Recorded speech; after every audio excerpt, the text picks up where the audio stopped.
Gordon was cross. Why should Henry have a new shape, he grumbled. A shape good enough for me is good enough for him. He goes gallivanting off to Crewe, leaving us to do his work, and comes back saying how happy he feels. It's disgraceful. And there's another thing. Henry whistles too much. No respectable engine ever whistles loudly at stations. It isn't wrong, but we just don't do it. Poor Henry didn't feel happy anymore. Never mind, whispered Percy. I'm glad you're home again. I like your whistling. Goodbye, Henry, called Gordon. We're glad to have you with us again, but remember what I said. Later, Henry stopped at Edward's station. Hello, Henry, said Edward. You look splendid. I was pleased to hear your happy whistle yesterday. Thank you, Edward, smiled Henry. Shh, shh. Can you hear something? It sounds like Gordon, said Edward, and it ought to be Gordon. But Gordon never whistles like that. It was Gordon. He came rushing down the hill at a tremendous rate. He didn't look at Henry, and he didn't look at Edward. He screamed straight through the station and disappeared. Well, said Edward. It isn't wrong, chuckled Henry, but we just don't do it. And he told Edward what Gordon had said.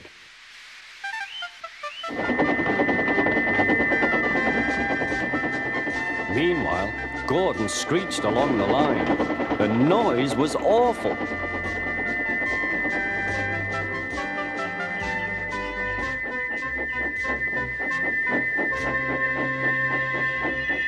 At the station, everyone held their ears. The Fat Controller held his ears too. Take him away, he bellowed, and stop that noise!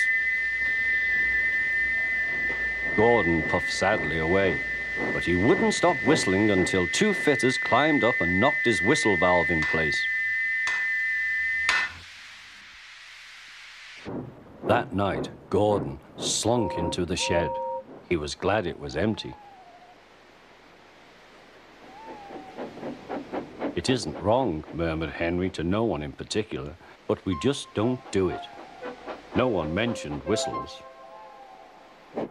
Next morning, Henry was enjoying himself enormously. I feel so well, he sang. Trickety-trot, hummed his coaches. Then he saw some boys on a bridge. Peep, peep, hello, he whistled. Oh, he called. The boys didn't wave and take his number. They thought it fun to drop stones on him instead.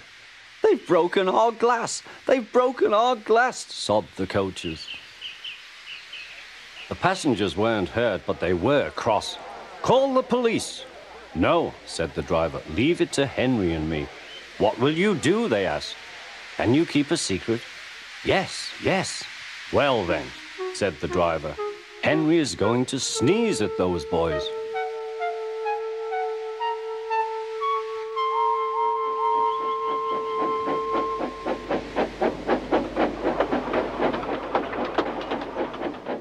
Lots of people were waiting at the station just before the bridge. They wanted to see what would happen. Henry has plenty of ashes, said the driver. Please keep all windows shut till we have passed the bridge. Henry is as excited as we are, aren't you, old fellow? Henry was feeling stuffed up. Soon they could see the boys, and they all had stones. Are you ready, Henry, said his driver. Sneeze hard when I tell you. Now, he said. Achoo, shoo!